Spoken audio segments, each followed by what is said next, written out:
I'd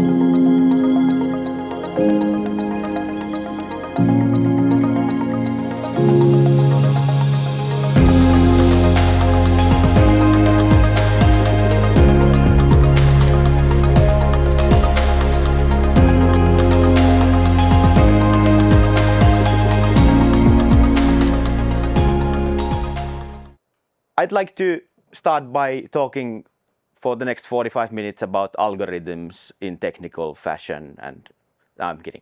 Let's go to a story, because I think a story is a nice way to relate, and this story is sort of profiled on you all in a positive way. And I'd like to keep this interactive, so could we make a name for this lady? Ideally a Swedish name. Anyone? Anna. Anna, perfect, yes. So the first name that came to your head is Anna. So this is Anna, and Anna grew up in the 1980s in Stockholm.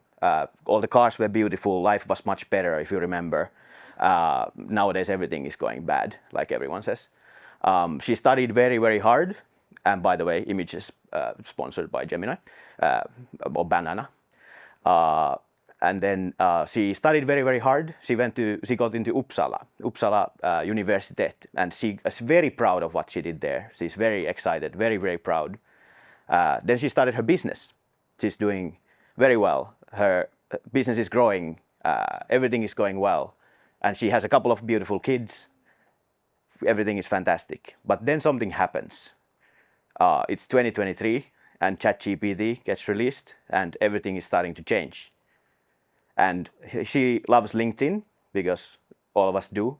And this is what's on her feed. Everyone's saying how they fired everyone, and the tech team is, getting fired, and this new news will shock you, and all that fun. And then she has this new thing that came this summer. There's like this new banana. Why is this banana now firing everyone? I don't understand.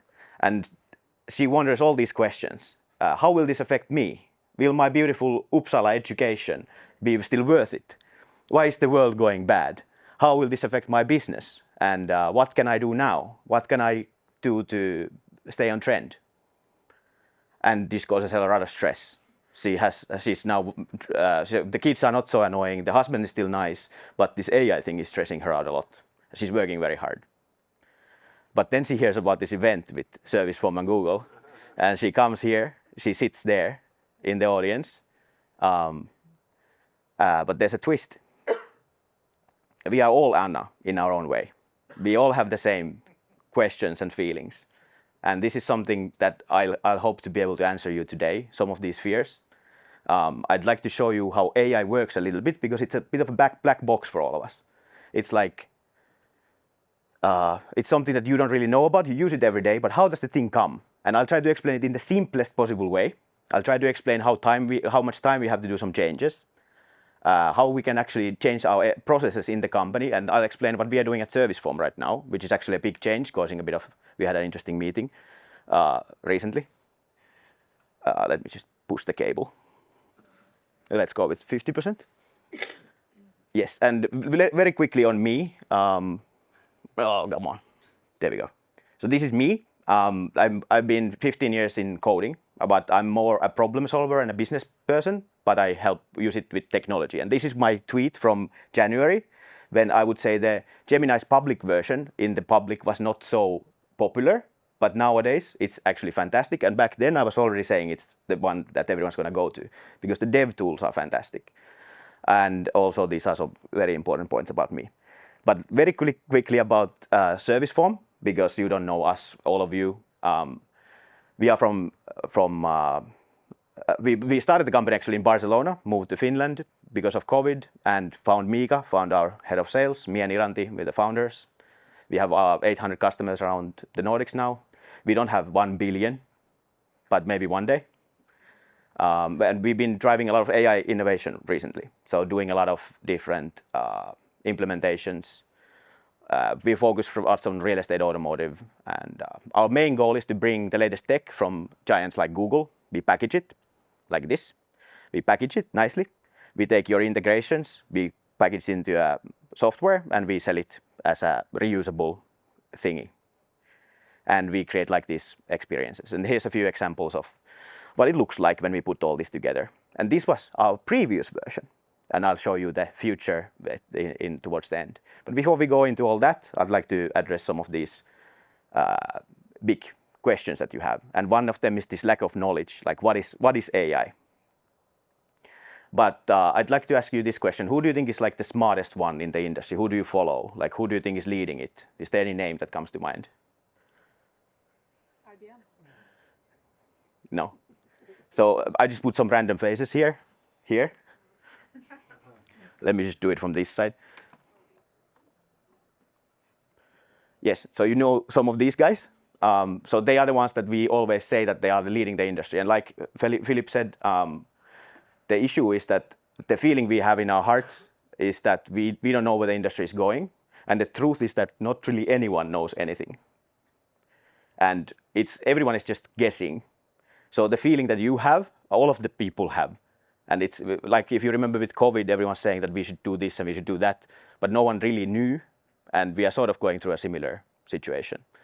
So I'd like to go through a little bit of understanding into AI so you can reduce that fear a little bit. So if we go into how AI works extremely simplified, and I'm talking about the LLM, and everyone knows the answer to this question. I don't need to say it out loud. I hope so. But if you think about this question, and this is to understand the thing about context, what you give to the AI, because the context is sort of everything. And if you have this context where you have a father that is trying to get in shape, and then the question is, I'm going to the, and everyone would answer, gym, yes? And let's take another context. You're the same question, but a different context. You're talking to a kid who would like to get a lollipop, and she would get it from store, exactly.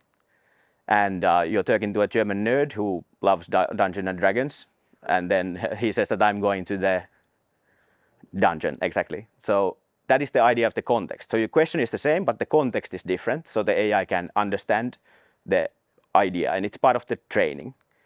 So what AI in essence is that what you were just doing, you are doing sort of what AI is doing. It's only thinking about the next word after next word, and I'm using word here for simplicity.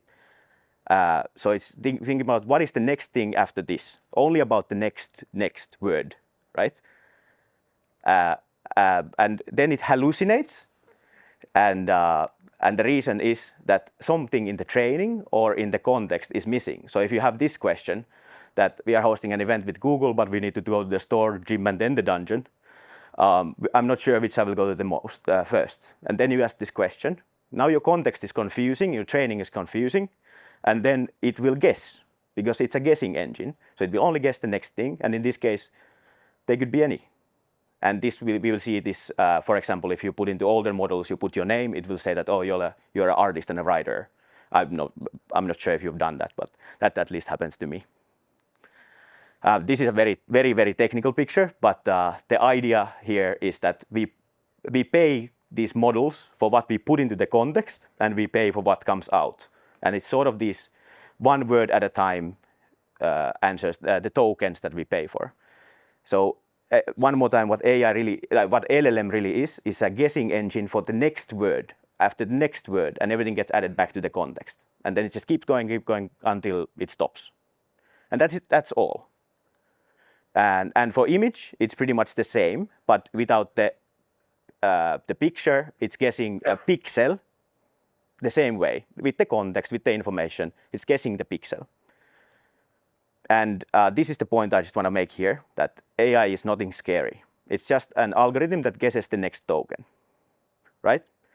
And it repeats and it repeats and it repeats until it creates you that content. And for here, I'd like to show you a little example.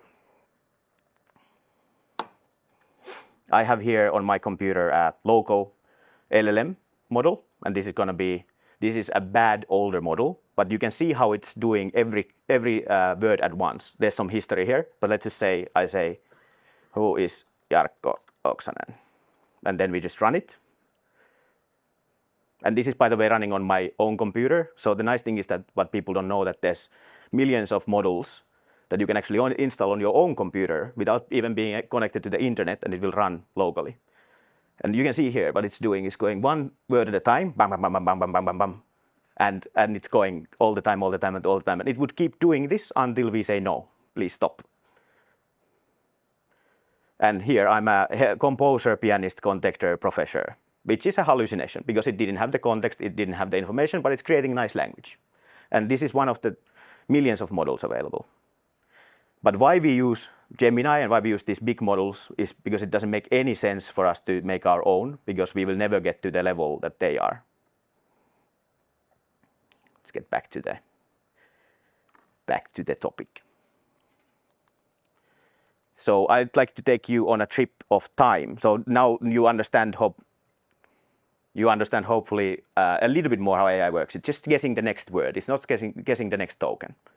So I'd like to take you to the 1990s to talk about time and how long adoption takes. So here's some beautiful pictures. I think the best people were born in the 90s, but I might be biased. We have some time because people take a long time to change. And I have an example here about net banking. So for example, it took from 1998 to 2006 in Sweden for net banking to become mainstream, more than 50% using it, which is fast, and Sweden is fast in adoption. AI is going to be a little bit faster, but I assume it's going to be this similar time scale, because if a better product is available, 10x better product, it still takes 5 to 7 years. Because people are afraid of change. And if you go to the other side of the world, I know there's a lot of people who still go to the bank and get their money out. So we are in Sweden, we are fast. In Finland, we are a little bit maybe slower, but maybe don't talk about that. Yes. So what can I do now? And then I go to the practical steps that you can actually do in your business. And I want to talk about process as well as example use cases. So you talked about AI first. And I would like to think about it in a bigger way, that instead of just giving our people tools for AI, that how we can build our business process again from scratch with AI. And that is like the hard part, and that requires a lot of thinking. That's something I'll show an example at the end what we have done. But here is one example of a customer we did in Finland, where very much information, I'll run you through it, but the idea is that they had a sales team, a car sales team, and they have very good salespeople. But the issue was that the sales team is always bothered by these servicing and customer service requests. So they're getting a lot of these like, where is my car? I want it to be fixed. And it goes to the sales guys. And then the sales guys like, just go to this form and fill it. So what we did there is that we may put an AI layer that checks, is this like a lead or is this like a servicing request? And the issue is that if you just put it with a button, the people who if they want to get service, they will just click on the lead button, and then they still come to the salespeople. So we were able to get around 200 chats away from the sales team, which were unuseful for them, and we focused it on the leads. And because of this, they actually had to hire a couple of more salespeople because they were able to get more leads, because we were able to get the quality of the leads up, and they were able to close them more, which is nice. So in this case, it didn't, and the servicing process is done automatically through these systems already. So then we just like integrate and push the leads there. And what we're doing with Serviceform right now is we have been this company for 7-8 years where we have this thing called flows. So we build these like these pathways of requests and all these kind of things, and then it takes a long time. We had a customer in Sri Lanka that we built 600 question flow for, meaning that you start by like clicking like book a service and then button. So what we are doing now is which is controversial inside our company, we have removed flows and we are relying on AI because you don't need it anymore. What we are creating now is intent. So what is the end result that the customer needs to take? And then we create a list of those, and then the customer can type or click on some buttons as well to find the right intent. And this, instead of again like thinking about that we enable our team by putting into the old platform some AI thing, we are actually reinventing the whole thing, and we can make this onboarding much faster. And it doesn't mean worse; it means better for the customer, faster for us as well. And this is a big process change that we are doing. So this is my point I want to make, is that don't just add AI to your process, but redesign the process AI first. And this could be anything in your company. Not everything is ready, but there's a lot of things, especially on the customer support side, on the customer support side, on the sales side, on the marketing and automation side, which you can do already. And one big problem that I see with the companies we work with, that they use these legacy data systems, like, I don't want to name them, because it just holds you back so much. So when you're using these like old legacy data systems and you want to implement a new AI tool, it's going to be very difficult. So I would really encourage you to look at, is my system where all my customer data lives, my CRM, all my ERPs, are they supported? Is the APIs available? Because this guy needs your data to predict the next token. And then this is very important and very scary as well, because, for example, if we are a software as a service company, we have built this team, we have great developers, but now developing has changed completely. I wouldn't say in the last 2 years, but especially in the last 6 months to 9 months. Like, the models are now better than me. All I do nowadays is prompt. But nowadays, the value of me as a developer is that I understand the data systems and the architecture and the integrations and mostly the business case. And the issue is that a lot of developers don't understand the business case, and they are in trouble. And what is losing value? What is gaining value? What is losing value? I see a lot of these simple software solutions that are going to be pretty much worthless. Lots of professional services, let's say lawyers, accountants, the ones that go to like university. This information is losing value. It's not worthless, definitely, but it's losing value. And these like low-level knowledge tasks. And the brand is a big word, and why I think it's gaining value is if you think about 2 law companies, both of them use the same AI. They both use Gemini. But would you go to the one that you know the owner, you know the brand, or would you go to the other one? They both are still using the same AI, but you would rather go get the stamp from the known brand. And one very important thing that is gaining value is your data. So if you have cars that coming, you need to protect that data of that and only put it to the places where you want it. If you have properties, products, physical products, like let's think about IKEA. Will IKEA go out of business because of AI? No. Why? Because of brand, because they have fantastic products. Everyone, at least I love IKEA. I have this IKEA umbrella also. Very nice in London. And then the one thing that is there, which is going to be, it's a bit controversial because I don't enjoy governmental or this like certificates and these kind of things, but that is a protection. So if, for example, you will still need someone to stamp the paper. If you have the paper that you can stamp the paper, that is valuable. So focus on the things that keep growing in value. Don't make some little software, but go deep into the things. Yes, and now my main point, which I have a lot of things here. I'll share these slides as well. Maybe some of them are relevant to you, some of them are maybe not. But I have a lot of these like ideas and now which are coming, which are already here. So we have been using like different platforms like Shopify and WooCommerce and all these things, and they have these kind of things built in. But there's lots of nice things you can do nowadays with Gemini by putting in all your product data, saying that, okay, my cart has these things, it can output that this product and this product and this product would be a good fit. And with these, we have seen a lot of increase in sales.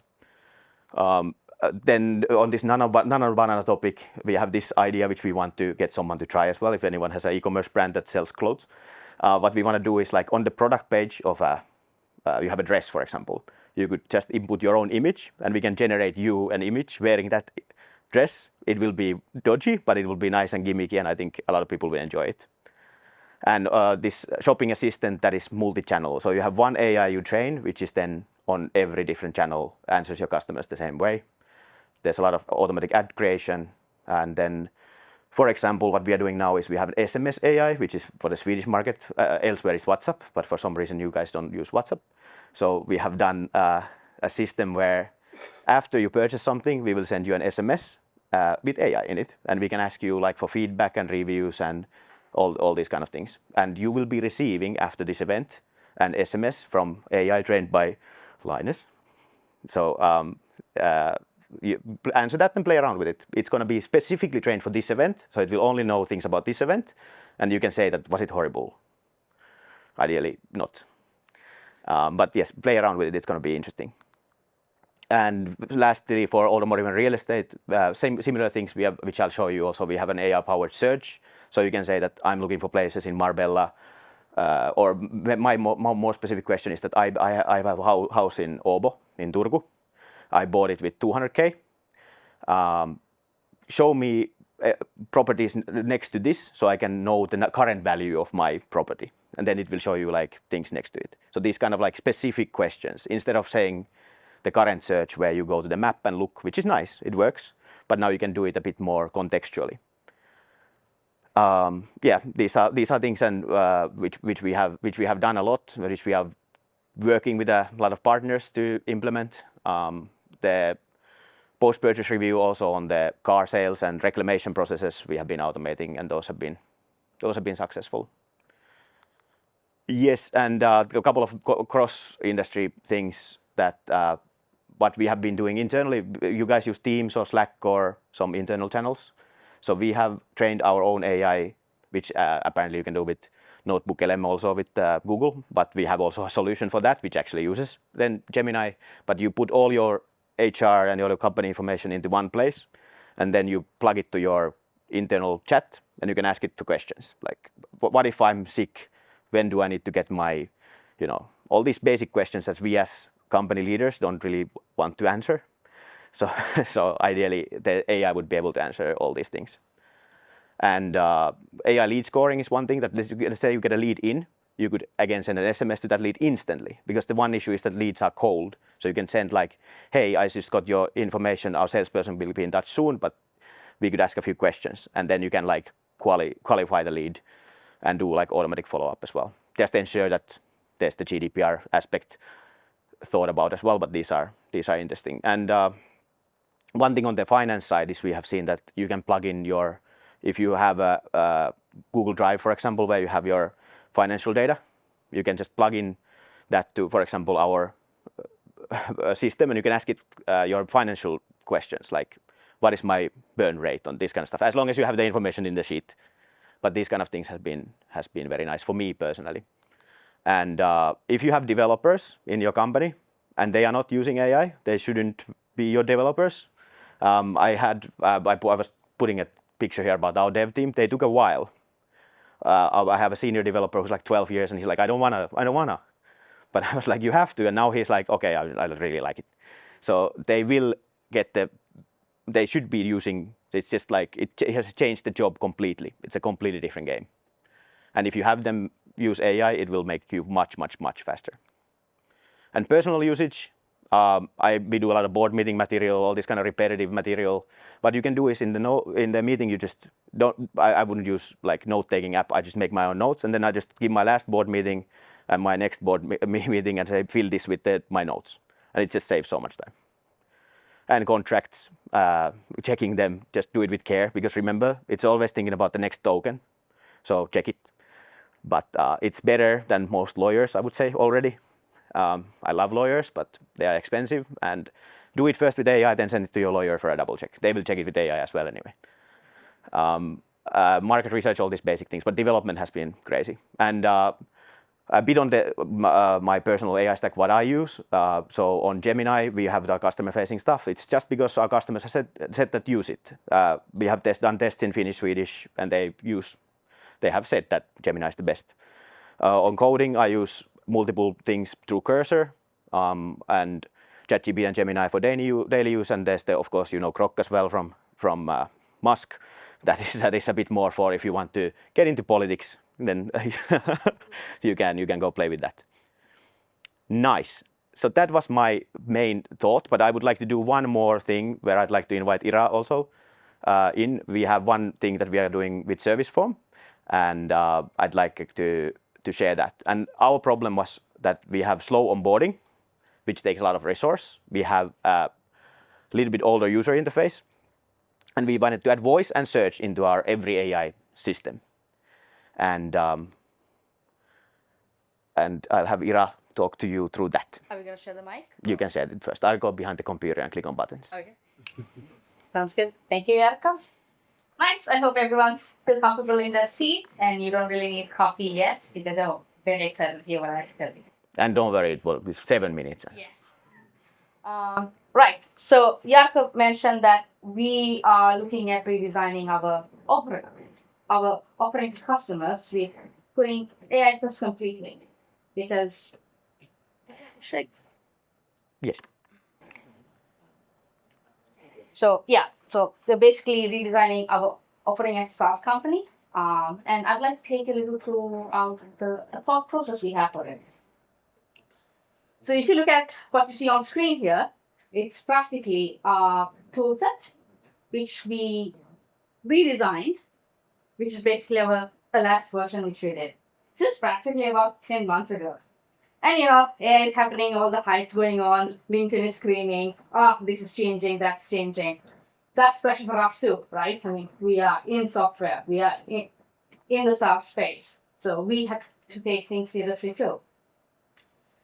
So we're putting AI completely first in mind. But again, on this, something to highlight. Serviceform is all about user interface.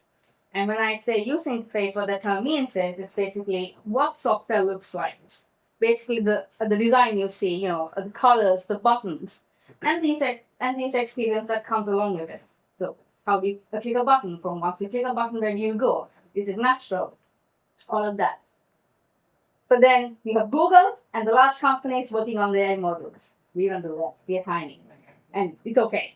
Google, you should continue doing it. But then what we do is we take the AI models, we plug it into our user interface. So an example of what we will see here.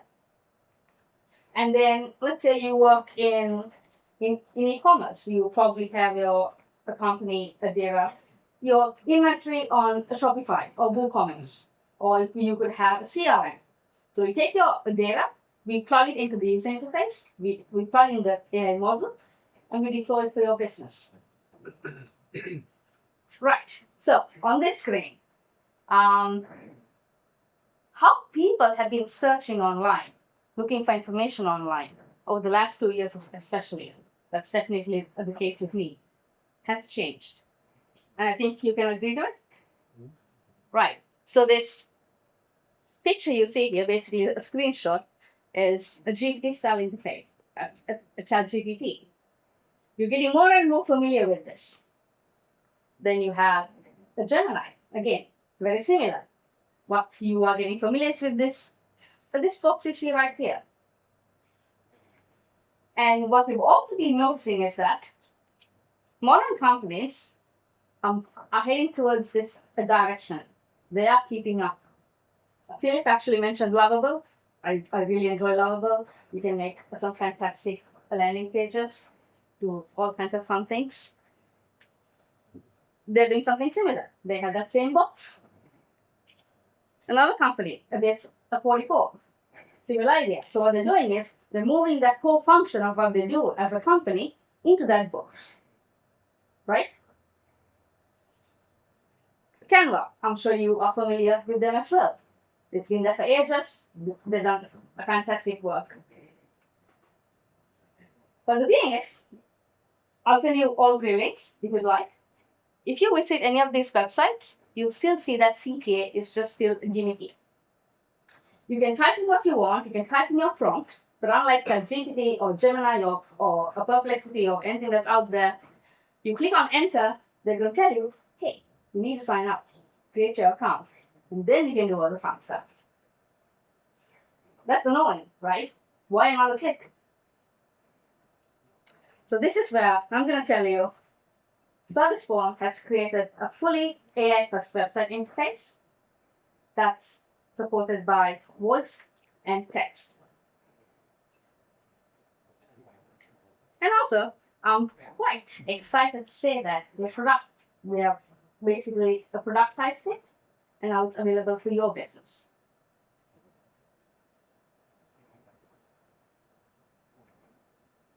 I'd like you to meet Mira by Serviceform.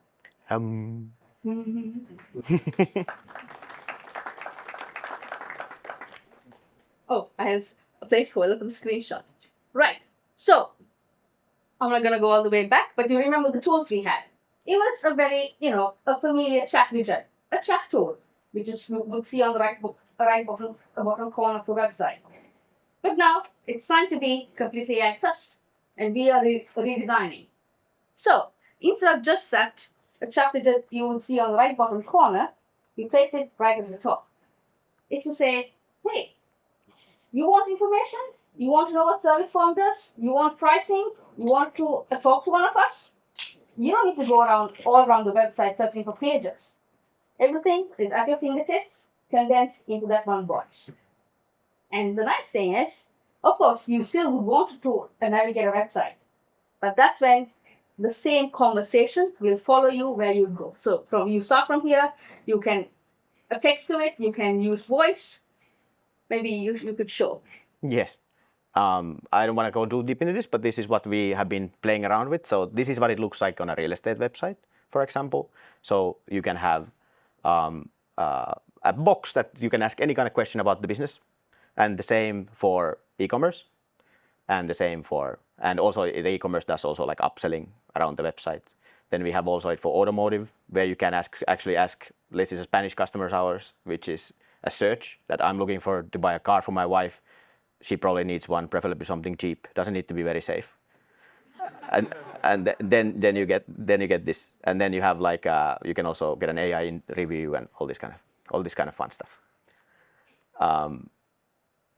Yes, and then we have completely redone our backend, which is fantastic, but not to go too deep into that. And if anyone wants to see more demos, I'm very happy to, let's say in the afterworks, I can show you on your computer, on my computer about your company. It will be very fast to create. But yes, we'll like you end today. Also, a quick thing is like something I would like to add to that, because what we showed you is on the front end of what like a customer would see, what you would implement for your business. So let's say you're in real estate, you would have the same chat window, trained on your data, your real estate company, the property inventory you have about your agents, what areas do you serve, all that. But then also for us as a business, even though we are a SaaS company, we're still very solution driven. Our customers don't really want to learn about how to implement this tool. So because we do it for them, and with that, they'll completely take a product specialist team. So for example, we have Alina here somewhere. She's the one who does implementation for our customers. So with that, building these tools take time. And something that we have like really redone is like our onboarding process. So like Jarkko mentioned that we are getting rid of our flows. Getting rid of flows, like you build multiple questions to guide the customer on a pathway, right? But with AI first, you get rid of it, you plug just the information, the data, and you're ready to go. And that's making our product specialist team, our onboarding team very efficient. And that's how we are redesigning things to be AI first completely. So the question is, with saying all this to you, with AI happening, it's happening. You cannot run away from it. So rather, take it, use it. What is it that you are going to do for your business? So that's a question I'd like to leave you to think about, and we can talk more. Nice. Yes, thanks guys. We will take more questions in the panel, so let's save it for there. But thank you guys.